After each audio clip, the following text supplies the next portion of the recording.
আজকে আমি রান্না করছি বেঙ্গলি স্টাইলের চিকেন। এখানে আমি আমার জন্য একটা আলু সবসময় দিয়ে থাকি চিকেনে, সেই আলুটাকেই আমি একটু ভাজা করে নিচ্ছি। এখানে আলুটা সামান্য আমি ভাজা করে নিয়েছি।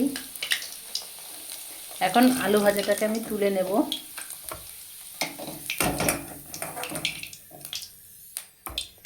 আর এখন এই গরম তেলটার মধ্যে আমি পেঁয়াজ দিয়ে দিলাম। এই পেঁয়াজটাকে এখন আমি ফ্রাই করে নেব।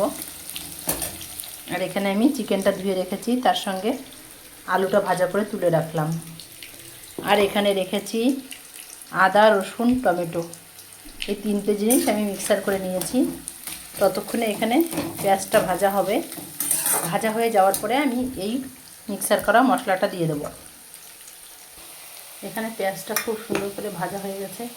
এখন আমি মিক্সার করে রাখা আদা, রসুন আর টমেটো পেস্টটা দিয়ে দিলাম। এখন এটাকেও আমি কিছুটা ফ্রাই করে নেব। এখানে আমি অ্যাড করেছি লাল লঙ্কার গুঁড়ো আর একটু হলুদ। আর এখন অ্যাড করে দিচ্ছি ধনে, জিরে, গরম মশলা, তেজপাতা, দারচিনি, এলাইচি, লবঙ্গ, সব কিছু আমি একসাথে ফ্রাই করে পাউডার বানিয়ে রেখেছিলাম, সেটাই আমি অ্যাড করে দিলাম। এই মশলাটা একটু নাড়াচাড়া করে এখন আমি এর সঙ্গে অ্যাড করে দেব চিকেনটা।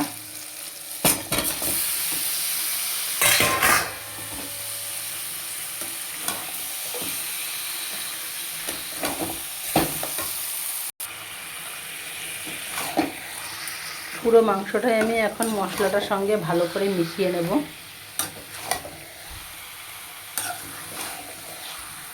আর আমি যখন পেঁয়াজ ফ্রাই করেছিলাম তখনই আমি নুন দিয়েছিলাম, আর একটু নুন দেব, তবে কিছুটা সময় পরে।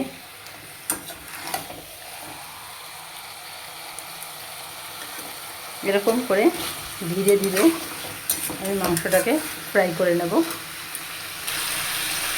মাংসের সঙ্গে আমি আর একটু বিরিয়ানি মশলা অ্যাড করব, খুব বেশি দেবো না। স্মেলটা সুন্দর হওয়ার জন্য একটু বিরিয়ানি মশলা অ্যাড করে দিলাম।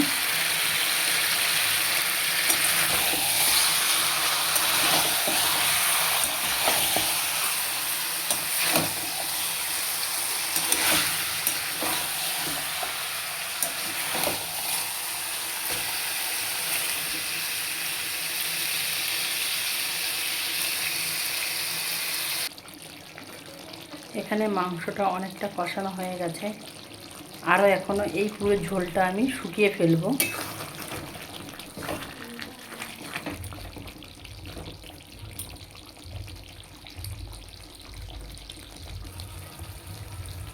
এই যে চিকেন আজকে রেডি হয়ে গিয়েছে।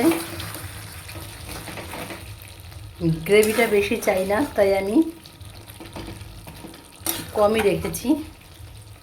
আপনারা যে যেরকম পছন্দ করেন অবশ্যই সেরকম রাখতে পারেন। গ্রেভি দরকার হলে একটু জল গরম করে দিয়ে নেবেন। আর যদি গ্রেভি না চাই, আমার মতো এরকম একটু কষা কষায় রাখতে চান, তাহলে এরকম রাখলে টেস্টটা আরও বেশি ভালো আসে। আর যদি আমার ভিডিও ভালো লেগে থাকে তাহলে অবশ্যই লাইক কমেন্ট করে পাশে থাকার অনুরোধ রইল। ধন্যবাদ সবাইকে।